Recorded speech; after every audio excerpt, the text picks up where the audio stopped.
Thursday, Reuters reported that two nephews of Venezuela's First Lady were sentenced to 18 years in prison following their convictions in New York on drug trafficking charges. At a hearing in federal court in Manhattan, a U.S. district judge sentenced the two nephews of Celia Flores, Venezuelan President Nicolas Maduro's wife. According to the New York Times, the two were arrested in November 2015 in Haiti and charged with conspiring to transport more than 1,700 pounds of cocaine to the United States. Christmas is coming, and for many Britons it's a time of tradition. Families get together to perform the same rituals year in, year out, and for many that means splashing out on a bottle of champagne to share.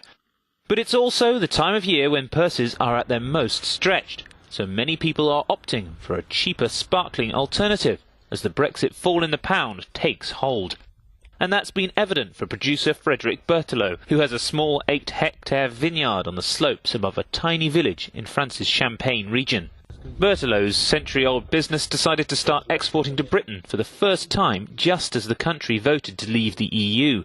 18 months later, he and his British trading partner Richard Ellison are still waiting to find out what rules will govern trade post-Brexit. Theresa May was sat here, that's what I've been imploring her to do, to say, you want to empower all those small business owners that, get off their backside and start a business because they have a passion for something. You owe them decision, not indecision. While a deal on preliminary Brexit issues has now been found, it may be another year before any concrete decisions around trade are reached. Frederick is happy to play the long game, though. His oldest vines survived both world wars, so he's sure they'll be there long after the effects of Brexit have passed. Bitcoin blasted to another all-time high of just over $17,750, up 8% on the day as concerns grew over the risks of investing in the highly volatile and speculative instrument. The cryptocurrency's staggering price rises, more than 1,700% since the start of the year, have driven worries that the market is a bubble that could burst in spectacular fashion. Bitcoin has climbed more than 77% so far in December alone, putting it on track for its best month in percentage terms since December 2013. On Friday, it reached as high as $17,752.99 on the Luxembourg-based Bitstamp exchange. EU leaders are expected to formally agree that sufficient progress has been made in the first phase of Brexit negotiations to move the talks on. The European Commission said it is now prepared to start discussing the framework of a future relationship between the EU and the UK, particularly with regards to security and trade. However, some feel that Prime Minister Theresa May's ability to negotiate a deal for her country after it leaves the bloc has been compromised by Wednesday night's House of Commons vote. I think what is now necessary is that we put the handshake of last Friday in legally binding text, and I think we need a Article 50 text as soon as possible. That would be good on citizen rights, on the exit bill and on the border issue. Speaking at a dinner on Thursday night, May told EU leaders that she wants to prioritise reaching an agreement on the proposed implementation period, but also wanted to talk about trade as soon as possible. She said she is personally committed to delivering a smooth Brexit and that she hoped negotiators would approach the next phase of talks with ambition and creativity.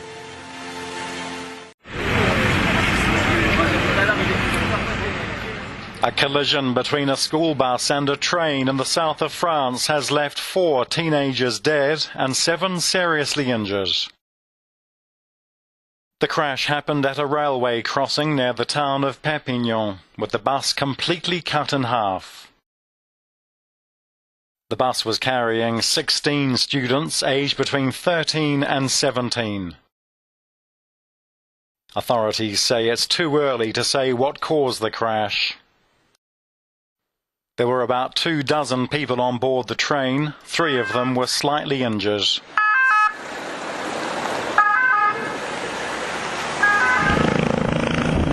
Helicopters were brought in to take the seriously wounded to hospital. The French president sent a message of condolences via Twitter. All of my thoughts are with the victims of this terrible accident and their families. The state will be fully mobilized to help them, he says. The Prime Minister also travelled to the scene, visiting a crisis coordination centre that was set up. Muslim leaders at a summit in Istanbul have condemned President Donald Trump's recognition of Jerusalem as the capital of Israel. Turkey's foreign minister tweeted the final communique from the meeting of the Organization of Islamic Cooperation, which said the US president's decision was null and void and called on the world to recognize East Jerusalem as the Palestinian capital. There's been sharp criticism of Trump from Mahmoud Abbas. The Palestinian president described Trump's Jerusalem move as a crime. He added, "We don't accept, as Palestinians, Arabs and Muslims, we are no longer able to accept the role of America as mediator, for which the basic necessary condition is unbiased integrity." Trump's declaration last week, coupled with the intention to move the US embassy from Tel Aviv to Jerusalem, have been applauded by Benjamin Netanyahu. On Wednesday, the Israeli Prime Minister urged the Palestinians to halt what he called extremist statements and to work for peace. Meanwhile, in the West Bank city of Ramallah, several dozen Palestinian protesters took to the streets, burning tyres and clashing with Israeli forces. Several days of street protests in the Palestinian territories over Trump's announcement have largely died down, but there continues to be international concern about its impact on bringing peace to the region. It may be set in 1971, but the theme of press freedom in Steven Spielberg's new movie is just as relevant today. Starring Meryl Streep and Tom Hanks, The Post is about the battle to publish the leaked Pentagon Papers, detailing the US government's misleading portrayal of the Vietnam War. The movie was named the best film of 2017 by the National Board of Review. It is definitely about the legacy of the Vietnam War and what 40 years of policy did to the United States of America. And it's also about the journalistic integrity of people who are destined to, who set themselves up, view it as not thus their job, but their responsibility to go out and get the truth. It's not about one individual thing. I think it's a very good patriotic movie about what is the state of America. Because here's the thing that I've learned from history. It seems as though nothing ever changes. Spielberg rushed to get The Post filmed and released within a year. 2, 3, 4, 5, 6, and 7. There's always going to be, a kind of push and pull in the relationship between any administration and the media. Everybody goes through a tug-of-war with the media, with the press. If we don't hold them accountable, who will? We can't hold them accountable if we don't have a newspaper. Nixon will muster the full power of the presidency, and if there's a way to destroy you, by God, he'll find it.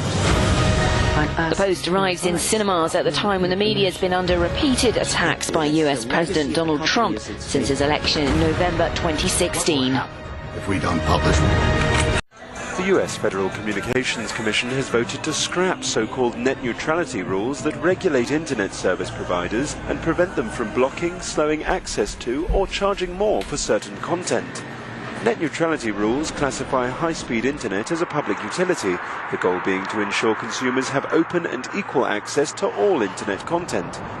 However, today's reversal of the agency's 2015 decision to better protect consumers' online experience grants broadband companies the power to potentially reshape how Americans use the internet. I dissent. I dissent from this spirally spun, legally lightweight, consumer-harming, corporate enabling, destroying internet freedom order. The approval of FCC Chairman Ajit Pai's proposal will also mean that federal government no longer regulates high-speed internet delivery as if it were a utility like a phone service. It is not the job of the government to be in the business of picking winners and losers in the internet economy. We should have a level playing field and let consumers decide who prevails. Many big companies like Google parent Alphabet and Facebook opposed the change and were in favor of keeping the Obama-era regulatory rules. However, Thursday's decision marked a victory for American internet service providers such as AT&T and Comcast, which act as a medium between online platforms and the consumer.